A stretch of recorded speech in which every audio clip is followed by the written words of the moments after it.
గారు, శాసన మండలి సభ్యులు కోమరయ్య గారు, శాసన మండలి సభ్యులు అంజిరెడ్డి గారు, ఇప్పుడే ఈ దీక్షను ఉద్దేశించి ప్రసంగించి వెళ్ళినటువంటి రాష్ట్ర రథసారథి భారతీయ జనతా పార్టీ రాష్ట్ర అధ్యక్షులు రామచంద్రరావు గారు, మరియు వేదిక మీద ఉన్నటువంటి పదాధికారులు, సీనియర్ నాయకులు, ఎంప్లాయీస్, రిటైర్డ్ ఎంప్లాయీస్ యూనియన్ నాయకులందరికీ కూడా, మరి పత్రికా విలేకరులందరికీ కూడా పేరు పేరున నమస్కారం తెలియజేస్తా ఉన్నాను.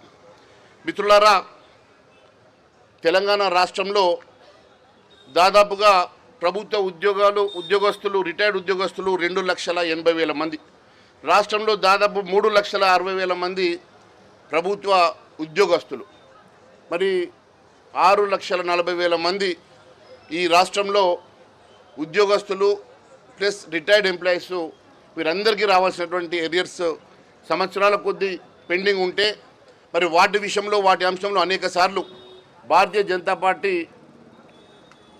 మాట్లాడిన, అసెంబ్లీ సాక్షిగా ఈ రాష్ట్ర ప్రభుత్వాన్ని నిలదీసిన, ఇప్పటి వరకు అంశం మీద చలనం లేనటువంటి ఈ రాష్ట్ర ప్రభుత్వానికి కనీసం ఈ దీక్ష ద్వారా ఈ రాష్ట్ర ప్రభుత్వానికి మేము చెప్పదలుచుకున్నాం.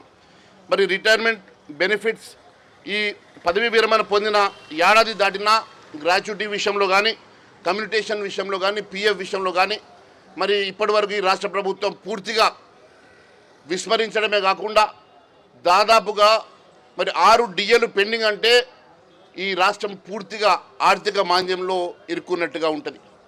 మరి ఆర్థిక మాంద్యంలో ఉన్నప్పుడు మరి ఎవరైనా కోర్టుకు వెళ్తే పూర్తిగా 6 డిఏలు ఇవ్వాల్సిందిగా కోర్టు ఆదేశిస్తుందన్న భయానికి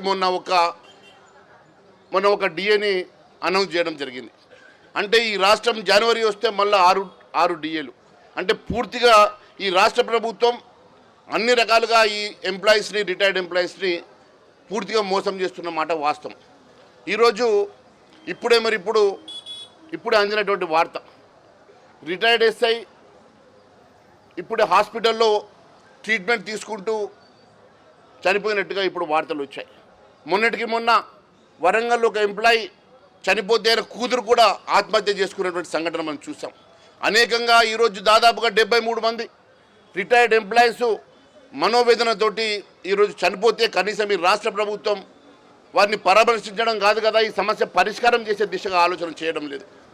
వేల కోట్ల రూపాయలు కాంట్రాక్టర్లకు, గుత్తేదారులకు బిల్లులు ఇవ్వడానికి చేతులు వస్తాయి, కానీ మరి ఈ రాష్ట్రం కోసం అనేక సంవత్సరాలు కష్టపడి ఈ రాష్ట్రం కోసం పనిచేసేటువంటి ఎంప్లాయీస్ విషయంలో, రిటైర్డ్ అయినటువంటి ఎంప్లాయీస్ విషయంలో మాత్రం ఈ రాష్ట్ర ప్రభుత్వానికి కనీసం ఎరియర్స్ క్లియర్ చేయాలన్న ఒక ధ్యాస లేదంటే, ఈ రాష్ట్రం కేవలం ఎక్కడ కమిషన్లు వస్తాయో, ఏ పేమెంట్ ఇస్తే డబ్బులు వస్తాయో వాటికి ఇచ్చేటువంటి ప్రాధాన్యత ఈరోజు మరి కనీసం ఎంప్లాయీస్ విషయంలో ఆలోచన చేయడం లేదంటే ఈ రాష్ట్ర ప్రభుత్వమైనటువంటి వైఖరి చాలా స్పష్టమవుతూ ఉన్నది. నేను అడుగుతా ఉన్నాను, అనేకమైనటువంటి ఆర్థిక ఇబ్బందులతో కొట్టిమిట్టాడుతున్నటువంటి మరి రిటైర్డ్ ఎంప్లాయీస్ విషయంలో ఎందుకోసం అని చెప్పి రాష్ట్ర ప్రభుత్వానికి గోసొస్తలేదో అర్థం కావడం లేదు. మరి ఒకవైపు ఎంప్లాయీస్ విషయంలో, అదే మాదిరిగా రిటైర్డ్ ఎంప్లాయీస్ విషయంలో కూడా మరి ఈ రాష్ట్ర ప్రభుత్వం చులకనగా మరి చూస్తూ ఉన్నది.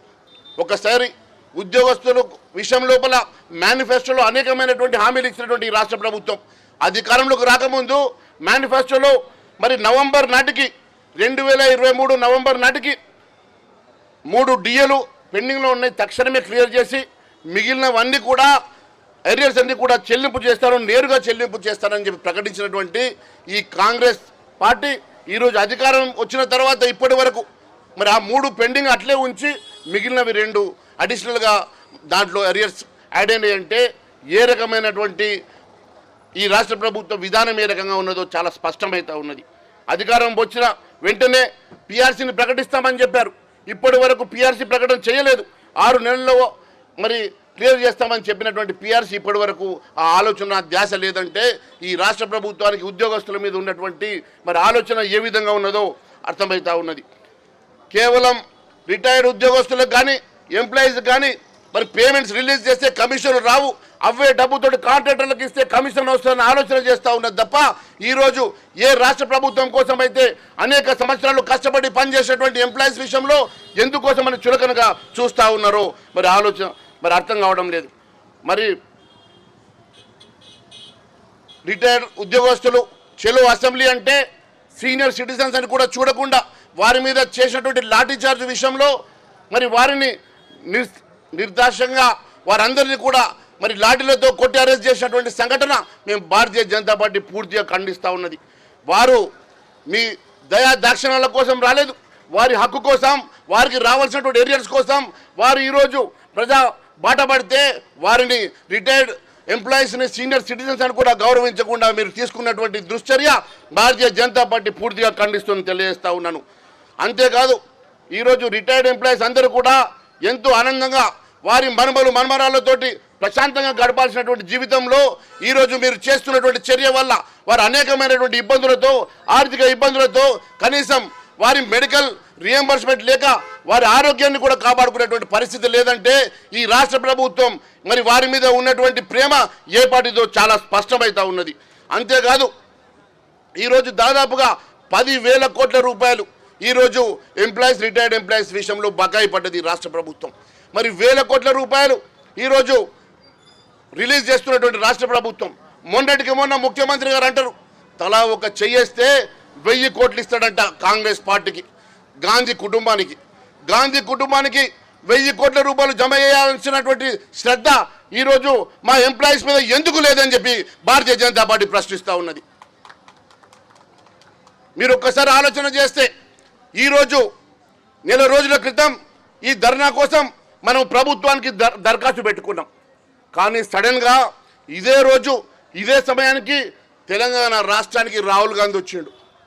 రాహుల్ గాంధీ ఎందుకు వచ్చిండు అని చెప్పి ఆరాధిస్తే రేవంత్ రెడ్డి 1000 కోట్లు ఇస్తాన్నావు, మాకు 4 రాష్ట్రాల ఎన్నికలు ఉన్నాయి, మాకు 2,000 కోట్లు కావాలా, నువ్వు 2,000 కోట్లు ఇస్తావా సస్తావా అని చెప్పి ఈరోజు రాహుల్ గాంధీ హైదరాబాద్ వచ్చి దిగితే వాటిని జమ చేయడానికి ముఖ్యమంత్రి శ్రద్ధ చూపిస్తున్నాడు. కానీ ఈరోజు రిటైర్డ్ ఎంప్లాయీస్ విషయంలో ఎందుకు ఆలోచన చేస్తలేడో ఈ రాష్ట్ర ప్రభుత్వం సమాధానం చెప్పాలని తెలియజేస్తా ఉన్నాను. కేవలం చాలా స్పష్టంగా సిగ్గు లేకుండా తన పదవి కాపాడడం కోసం ఈరోజు 1000 కోట్ల రూపాయలు జమ చేసి గాంధీ కుటుంబానికి ఇస్తా అంటున్నాడు. కానీ కనీసం లక్షల రూపాయలు ఈరోజు రిటైర్డ్ ఎంప్లాయీస్ ఇవ్వాల్సినటువంటి ధ్యాస లేదు. ఈరోజు ఏ డబ్బు కోసమైతే ఈ రాబోయేటువంటి ఎన్నికల కోసమైతే డబ్బు జమ చేసే ప్రయత్నం చేస్తూ ఉన్నాడో ఈ 1000 కోట్లు సరిపోవు, నాకు 2,000 కోట్లు కావాలని చెప్పి ఈరోజు రాహుల్ గాంధీ హైదరాబాద్కి వస్తే ఆ డబ్బు జమ చేయడానికి కోసం మాత్రమే ఈరోజు హైదరాబాద్లో పనిచేస్తూ ఉన్నాడు. దానికోసం ధరణిని తీసేసి భూభారతిని భూహారతి చేయడానికి ఈరోజు కేవలం 22 అని వాడుకొని 1,000 కోట్ల రూపాయలు ఈరోజు వసూలు చేస్తున్నటువంటి ముఖ్యమంత్రి నీ చిట్టా తీస్తాం, ఖచ్చితంగా రేపు అసెంబ్లీలో ఈ అంశం మీద మాట్లాడదామని కూడా తెలియజేసుకుంటూ ఈ అవకాశం ఇచ్చినందుకు ధన్యవాదాలు తెలియజేసుకుంటూ భారత్ మాతాకి